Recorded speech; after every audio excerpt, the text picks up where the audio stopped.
G'day everybody. Today we're going to be making a fishing lure because I owe one to you guys. So I got really into making fishing lures a little while back.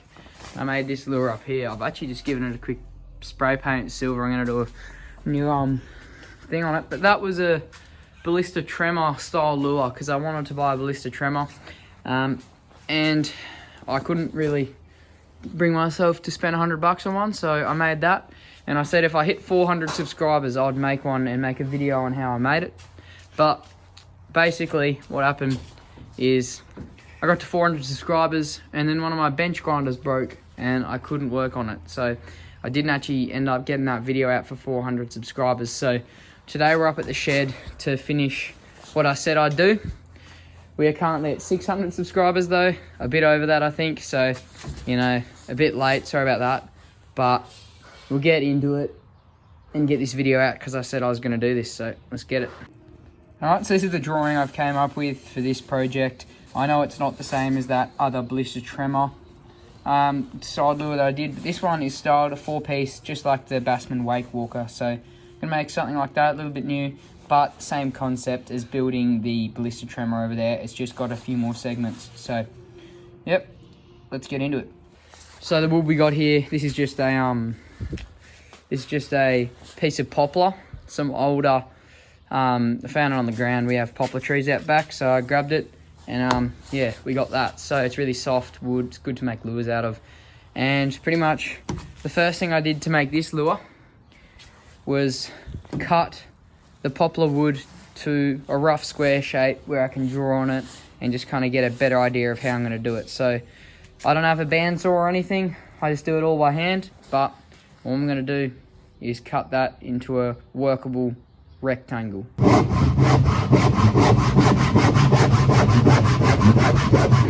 Alright, so we got that cut out to shape. If you want to do this with a bandsaw, that's a lot easier. Or even better, go ahead to your local hardware store and pick up a properly cut block of balsa wood is what most people use. You can get poplar, whatever you want to get. But I've got that done there. Now, I'm just gonna stick on the drawing that we did earlier. All right, we've got it all glued on. All I'm gonna do is take off those ends and get them close. I won't be able to get everything done today, obviously. It's getting dark, but this will be a multi-day project, but we'll go ahead and cut the ends off there. Right, now this can be hard to do with a hand saw, but with a bandsaw it's much easier. Just to ensure that I don't stuff anything, we're just gonna cut out the rough profile of the lure, which I'm just gonna saw down some guidelines and we'll do the rest with a chisel. Right, now I'm just gonna grab a chisel. This one's no good, but it doesn't need to be sharp really. All we're gonna do is, if you're along the grain, which I am, you can actually just pop out those sections. Super easy because it'll always go with the grain and it won't go any deeper than where you've cut. So it can be a little bit sketchy way of doing things, but I mean, it's what I do because it's easy. Alright, that's pretty good. I'm just gonna clean it up on the sander real quick. Alright, we got the whole thing kind of roughed in. So I'll fix that up with the sander and we'll be ready to cut it to the right thickness and we can do some profiling work. Alright, well, the grinder just broke, so that's not great. So I'm going to have to go without that, but I started it. So I got to finish it. I think I'll just do some hand sanding, try to get rid of that as best I can. And we'll go from there. Alright, so I got the lure here, and all I'm doing is I just got a really sharp Stanley knife with a new blade. And I'm just... these sharp edges, I'm just starting to round them over so that I get nice smooth edges when I get to sand it down. This just is a lot quicker than sanding it all the way down. Just kind of getting the profile in. Alright, that's pretty well profiled in. Pretty happy with that. Next thing I'm going to do though, I've got to do it. I've got to get that angle. Got to get that angle on there because I haven't done it yet, so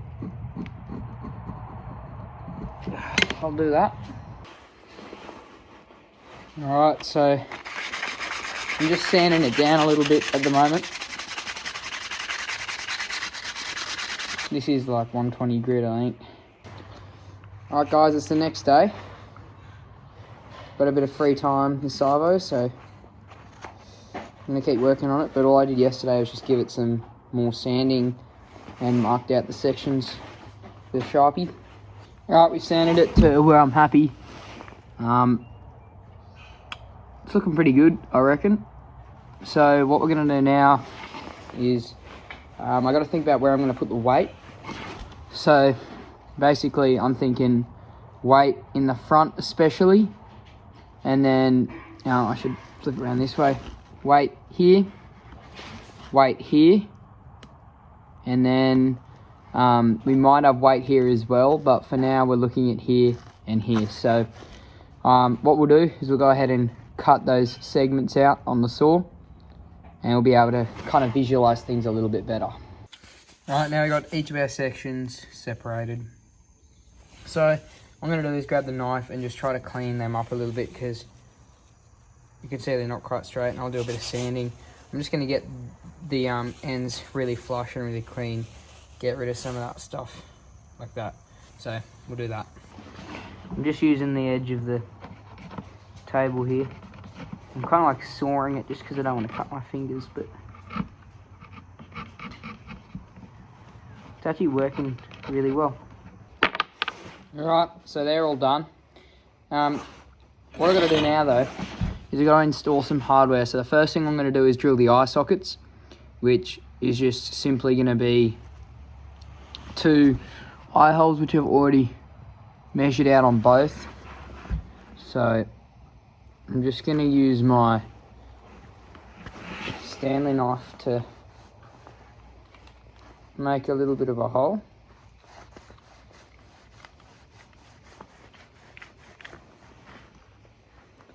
There's that.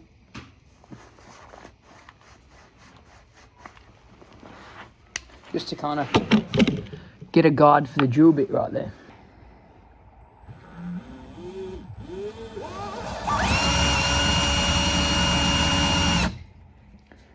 I'm not actually trying to drill it in, I'm just trying to kind of make a mark. Alright, so now it's time to put weight in this bait. I'm going to teach you the simplest way on how to weight a wooden fishing lure. Now, people have those big lead pots where they pull down the handle and the lead pours in, it fits perfectly. You can do that, but I won't be doing that because it, you know, those things cost heaps, and you know, this works just as well. All you're going to want to do is grab yourself some little ball sinkers, but they're pretty small, you know, they don't weigh much. But basically what you're going to do is you want to mark out the spot where you want to put weight on your bait. So for me, it's going to be, I'm going to have weight in, I actually decide I'm going to put it in the first one and the second one, and you're going to mark out where you want to put your weight. Got that spot marked out, I'll just do a bit of a hole there.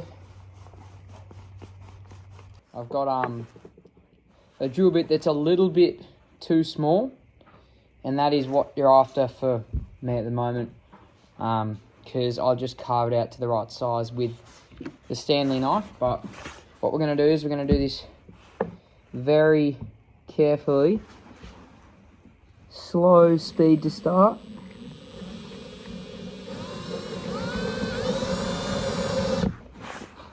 Perfect. And go a little bit faster.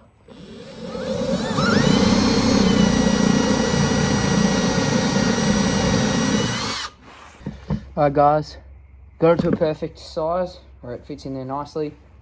It's hard to get it out, but we'll just leave it in there for now.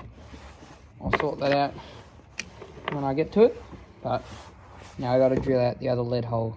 Alright, we've got that second one fit. What we're going to do is we're going to squeeze some of that 5-minute epoxy out. We won't need too much, but I'll make sure I get enough. And what I'm going to do is just mix this round. No, that's mixed well enough. It's quite thick actually, but what we're gonna do is get a little bit on the end there and just twist it in and out and just kind of smear it everywhere in there, just like that. Now we're just gonna grab our little bit of lead, push it in there like that, and I've just got a rubber mallet. It's really good for this, but it's got the back of an axe.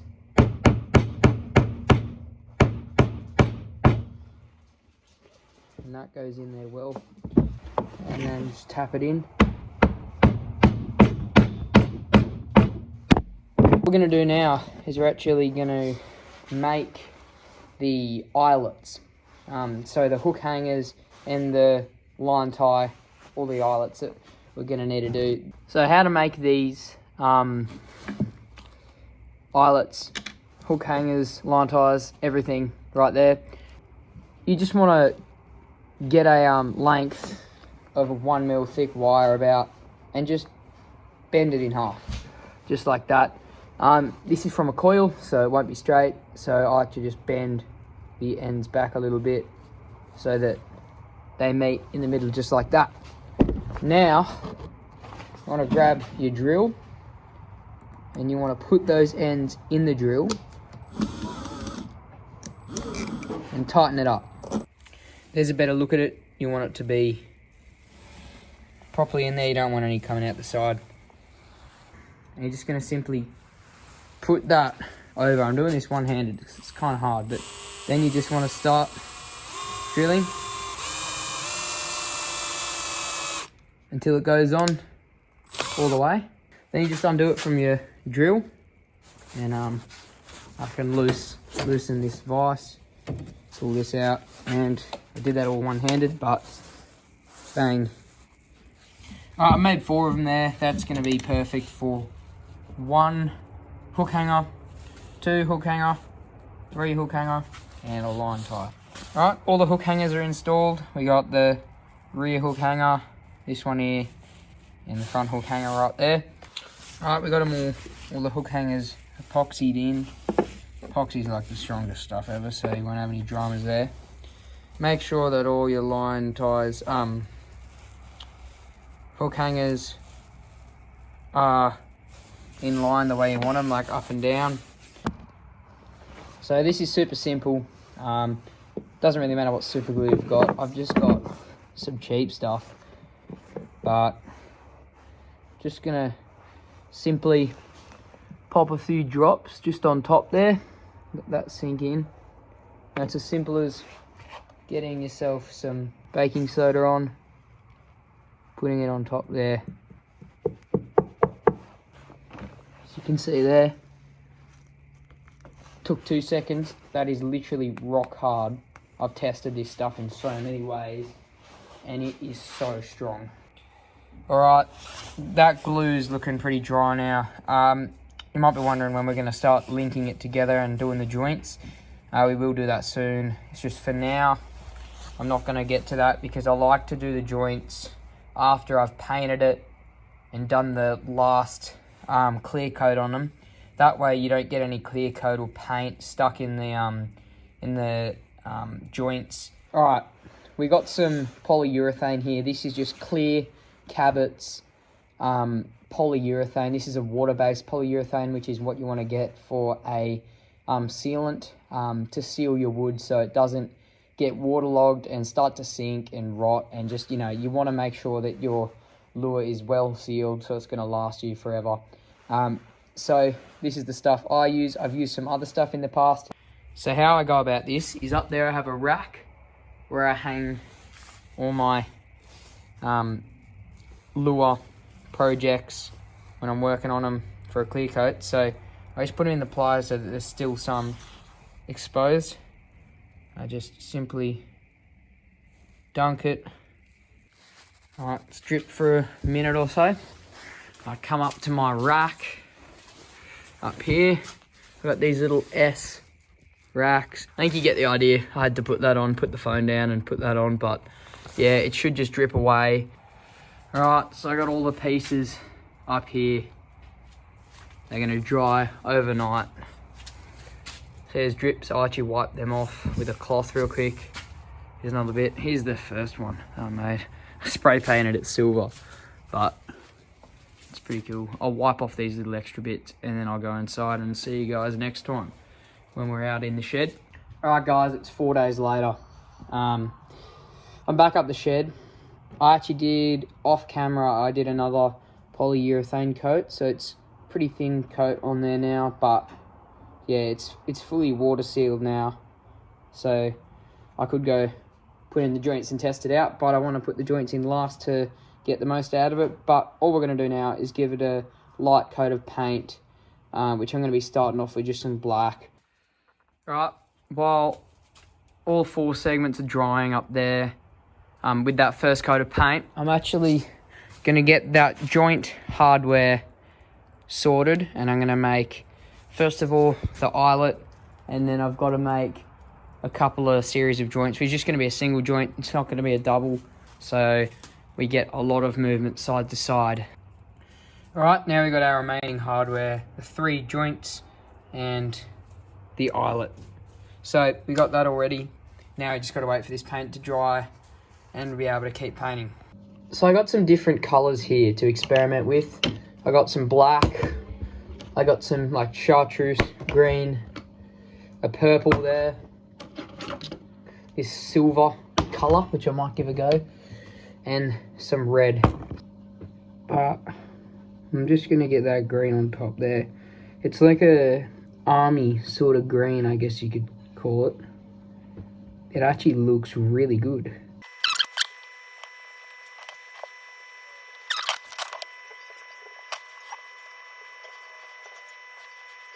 I'm gonna do dots.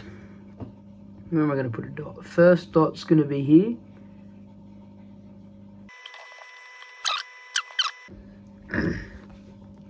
Alright, that's what we've come up with. Doesn't look great. I ended up doing some more dots, smaller dots underneath. I don't know, looks alright. That one's done too.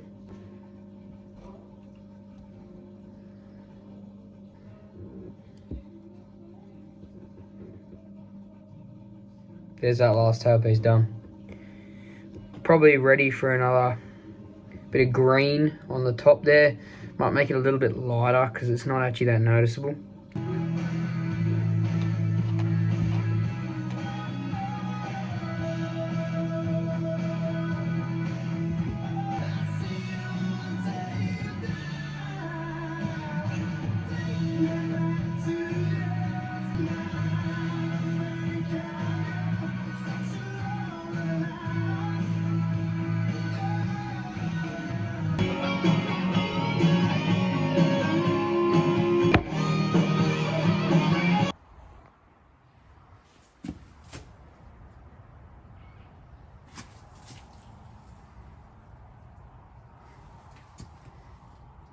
Alright, it's the next day. I don't want this video to drag on for too long. But basically, we've got those 2 coats. We did 2 coats of polyurethane just over that, just over the top of the paint. And it's time to drill in some holes to install the hardware, and we'll also put on the eyes. The eyes I've got are not great. They're off an old size 2 Stumpjumper, but it doesn't really matter to me that much. So we'll just go ahead and we'll put a drop of epoxy on each, glue them down, and then we'll also do the hardware. So all we got to do is drill in between the sections. Alright, we got the first hole marked out. We're going to do this pretty freehand. Grab the epoxy, give it a quick mix.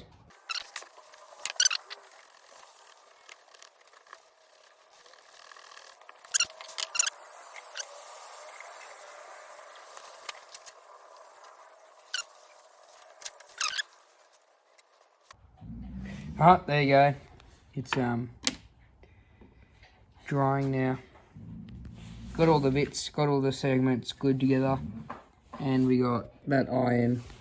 So we'll see when it's dry. Alright guys, so the glue has dried, and we've got a jointed surface lure. It's looking pretty good. I reckon we're getting close to finishing this thing. So obviously don't have an eye on this side. I will glue it in soon. But basically all we're going to do now is I've got a soldering iron, and I've got this old container, and I'm going to melt out a section, and then we'll be able to draw on a bib shape, cut it to size, and then we'll probably be able to melt it a little bit with that soldering iron so we can make a bib for this thing. I actually forgot to do the line tie, so I got that marked out. We're going to drill it out now. Got that drilled now. I'll just let that dry now.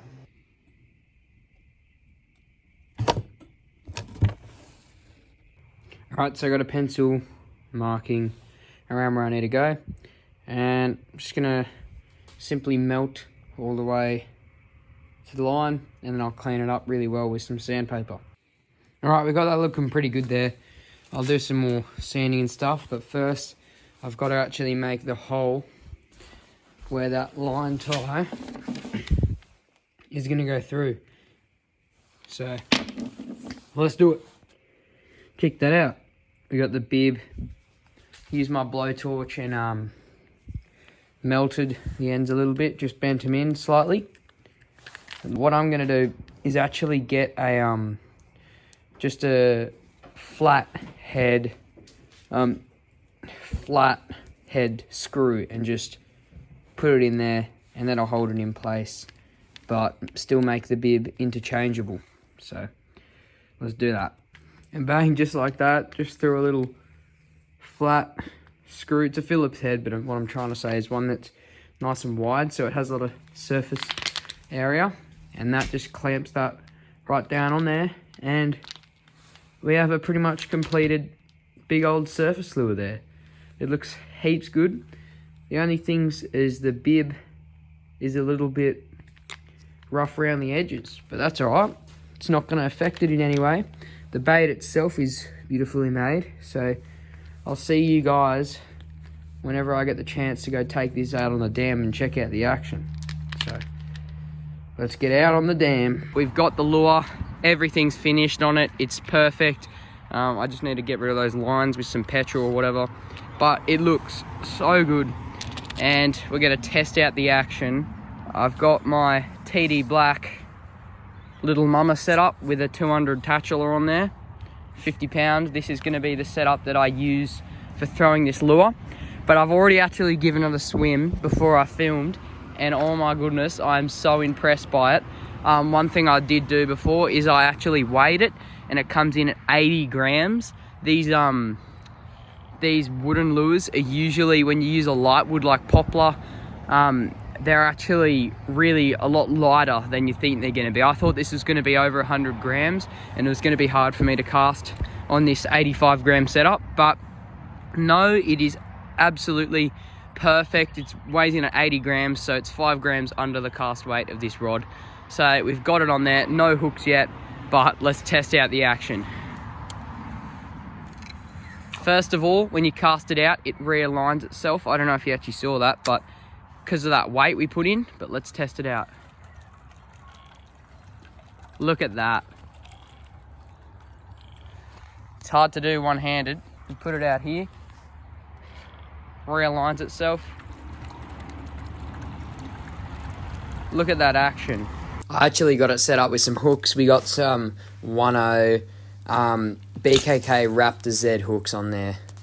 Well guys, thanks so much for watching this video. I know it was pretty long. I didn't really intend for it to be so long, but I owed you guys this video to make it for when I said I'd make a surface lure. And yeah, this is the finished product. I'm so proud of it. I love the paint job, it's pretty good. And the action is just incredible. I'm really confident in this lure. I'm gonna go to BCF the Savo, grab some hooks for it, and I'm going down to the river this weekend. So there'll be a video coming out this weekend, I think. I hope, if we go, and we might even get to use this. So go check that video, or we might throw this lure. So Thanks so much for watching. If you like these lure making videos, please like and subscribe, and I'll see you on the next one. Cheers.